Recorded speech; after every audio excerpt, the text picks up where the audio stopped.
Kita niyo naman bonggang-bongga. May pa-heart pa at syempre may pabulaklak. And then, napakabongga ng latest pictorial na ito ni Kim Chu na alam naman natin kung saan kinunan, of course. At malakas nga ang duda kung sino ang photographer. Walang iba kundi, kung sino ang photographer. Yung palang term na yan. Photographer, of course, from the word photographer, Paolo Abilino.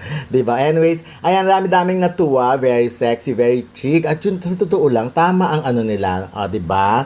Tama ang sinasabi nila na parang na-discover man ni Kim ang Fountain of Youth. Kasi kung titignan mo talagang the more na nagkaka-age siya, of course, nadadagdagan niya ng kanyang edad, the more na nagiging bata siya, nagiging bagets ang kanyang look. So, bongga, si Pao naman, talagang mahilig din talaga sa photography, di ba? Alam naman natin yan. But anyways, ayan, so, ano nga pa nga ba, di ba, humamig ng napakaraming reactions ang post na ito ni Kim Chu sa kanyang mga social media. Of course, ito rin ay for the promo rin ang kanyang business, di ba? Personally, di ba? I'm sure wala naman pay si Paolo kung siya talaga ang photographer, and I'm sure naman,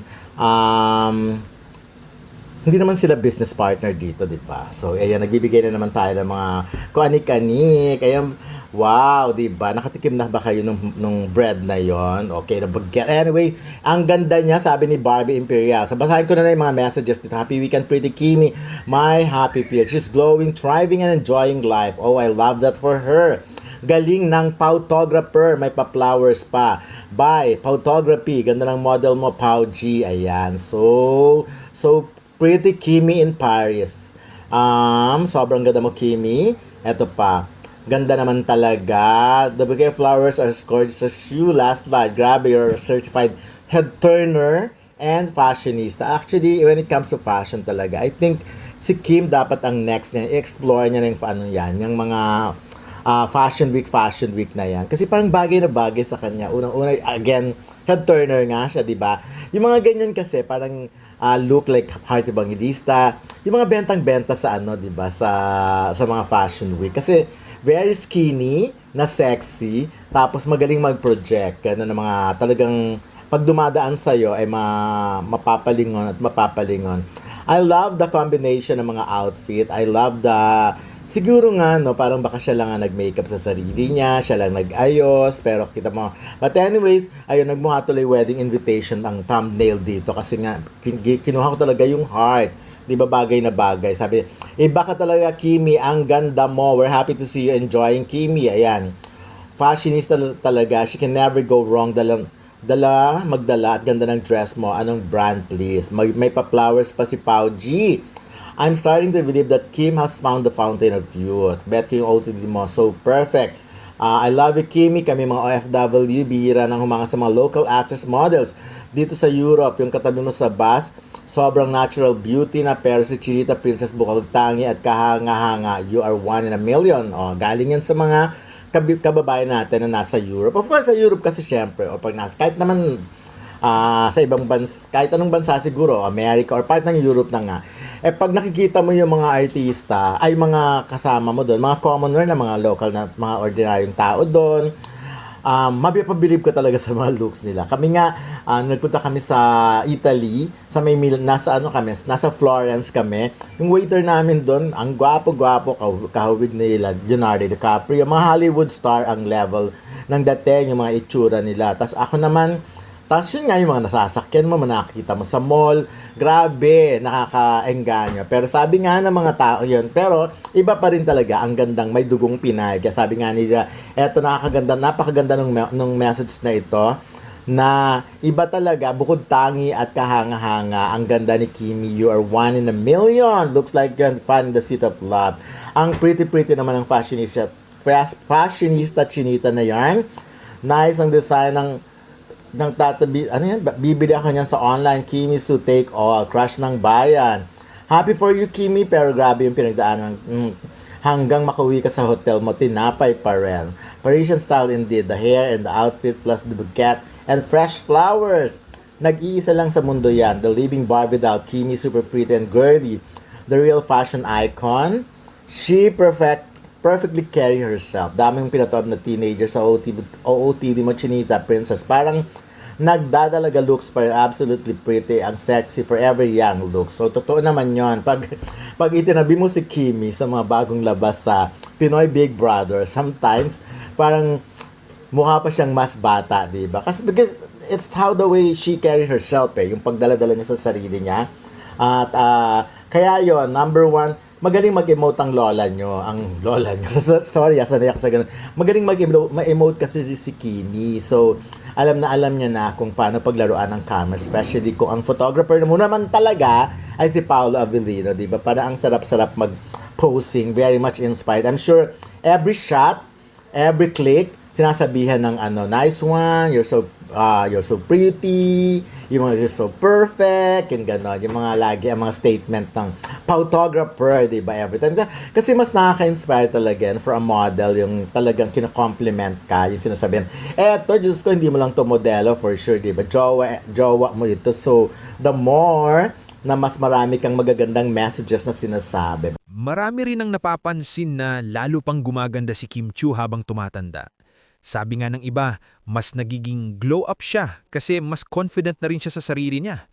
Plus, maalaga siya sa health, skincare at lifestyle. Normal din yan sa ibang tao. Habang tumataas ang edad, mas nagkakaroon ng presence at personality na mas kapansin-pansin kaysa dati. Kaya minsan, mas ganda plus aura ang dating kaysa dati lang na looks. Karaniwan talaga sa mga artista na mas napapansin sila habang tumatagal sa industriya dahil mas gumaganda ang styling, grooming at confidence nila sa harap ng kamera. Sa kaso ni Kim Chiu, matagal na siyang nasa showbiz kaya natural lang na mas refined na rin ang itsura at aura niya ngayon kumpara nung mas bata pa siya.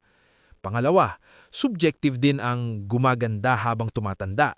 Depende ito sa upion ng mga fans at kung paano sila naaapektuhan ng personality, projects at public image ng isang artista. Kaya madalas, hindi lang itsura ang basihan kundi pati overall presence. Sa madaling sabi, hindi ito balita na may solid na facts na kailangang patunayan kundi mas opinyon at perception ng publiko. Sa industriya ng showbiz sa Pilipinas, normal na normal ang ganitong uri ng reaksyon mula sa fans, yung napapansin nila na gumaganda pa lalo ang isang artista habang tumatagal. Sa kaso ni Kim Chiu, malaki ang naging transformation niya mula nung sumali siya sa Pinoy Big Brother hanggang sa pagiging isa sa mga bankable stars ng ABS-CBN. Habang lumalalim ang kanyang karera, lumalawak din ang kanyang experience sa acting, hosting, at public appearances, kaya mas nagiging polished ang kanyang overall image.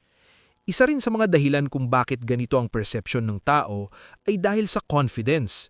Kapag mas matagal ka na sa industriya at mas sanay ka na sa spotlight, nag-iiba ang dating ng isang tao. Hindi lang pisikal na itsura ang nakikita ng publiko, kundi pati presence, yung aura, postura, at kung paano niya dalhin ang sarili sa harap ng kamera o kahit sa simpleng interviews at events. Mahalaga ring tandaan na ang beauty standards ay nagbabago depende sa panahon at kultura. May mga pagkakataon na ang mas maganda ngayon ay hindi lang dahil sa natural aging, kundi dahil sa improved styling, makeup techniques, fitness routines at professional image management. Sa mga artista, parte na ito ng trabaho nila kaya expected na habang tumatagal, mas nagiging refined ang kanilang public look. Pero sa kabilang banda, dapat ding tingnan na ang ganitong pahayag ay subjective. Hindi lahat ng tao ay pare-pareho ng pananaw sa ganda. May mga fans na mas gusto ang older version ng isang artista. May iba naman na mas gusto ang current look. Kaya hindi ito absolute truth kundi personal appreciation ng publiko. Sa kabuuan, ang ganitong reaksyon tungkol kay Kim Chiu ay nagpapakita lang kung gaano siya ka-relevant at ka-admired sa entertainment industry. Ipinapakita rin nito kung paano hinuhusgahan at pinupuri ng publiko ang mga artista hindi lang base sa iisang sandali, kundi sa kanilang long-term journey sa showbiz, mula noon hanggang sa ngayon. May isa pang mahalagang bagay na pwedeng idagdag sa ganitong usapan tungkol kay Kim Chiu, at ito ay kung paano nagbabago ang tingin ng publiko sa isang artista hindi lang dahil sa itsura, kundi dahil sa kwento ng kanyang buhay at career. Sa totoo lang, kapag sinasabing gumaganda habang tumatanda, kadalasan hindi lang pisikal na pagbabago ang tinutukoy ng mga tao. Mas madalas, halo ito ng maraming factors, karanasan, maturity, confidence, at kung paano hinaharap ng isang celebrity ang challenges sa buhay at trabaho. Sa kaso ni Kim, marami na siyang pinagdaanan sa showbiz mula sa pagiging reality show winner hanggang sa pagiging leading lady at host, at bawat yugto ng kanyang karera ay nagdagdag sa kanyang aura bilang artista. Isa pang dagdag na punto ay ang consistency niya sa industriya. Hindi lahat ng artista ay nananatiing relevant sa loob ng maraming taon, pero si Kim Chiu ay patuloy na nakikita sa TV, pelikula at endorsements. Ibig sabihin nito, may tiwala ang industriya sa kanya at may suporta pa rin sila mula sa fans. Sa showbiz, malaki ang faktor ang longevity dahil kapag matagal kang nakikita at active, mas nagiging familiar beauty ka sa mata ng publiko at doon kadalasan nag-uumpisa ang perception na mas gumaganda pa lalo. Mahalaga ring role ng personal growth. Habang tumatanda ang isang tao, lalo na kung nasa public eye, natututo siyang mag-handle ng pressure, criticism at expectations. Ang emotional maturity na ito ay madalas nakikita sa paraan ng pagsasalita, pagdala ng sarili, at kahit sa simpleng aura sa kamera. Kaya minsan ang sinasabing gumanda ay hindi lang tungkol sa mukha, kundi sa kabuuang presence ng tao. Dagdag pa rito, malaki rin ang epekto ng modern styling at media presentation. Sa panahon ngayon, high-definition cameras, professional makeup teams at fashion styling ang laging kasama ng mga artista. Kaya natural na mas polished ang itsura nila ngayon kumpara sa early years nila sa industriya. Pero ang interesting dito, hindi lang technical na aspeto ang dahilan ng paghanga ng tao, kundi kung paano ito pinagsasama sa personality ng artista. Sa huli, ang ganitong balita ay parang reflection din ng kultura ng fans at social media, kung saan mabilis mapansin ang transformation ng isang celebrity at mabilis ding maipahayag ang admiration. Para kay Kim Chiu, ang ganitong reaksyon ay indikasyon na nananatili siyang relevant, admired at interesting para sa publiko, hindi lang bilang artista, kundi bilang public figure na may patuloy na evolution sa mata ng kanyang mga tagapangala.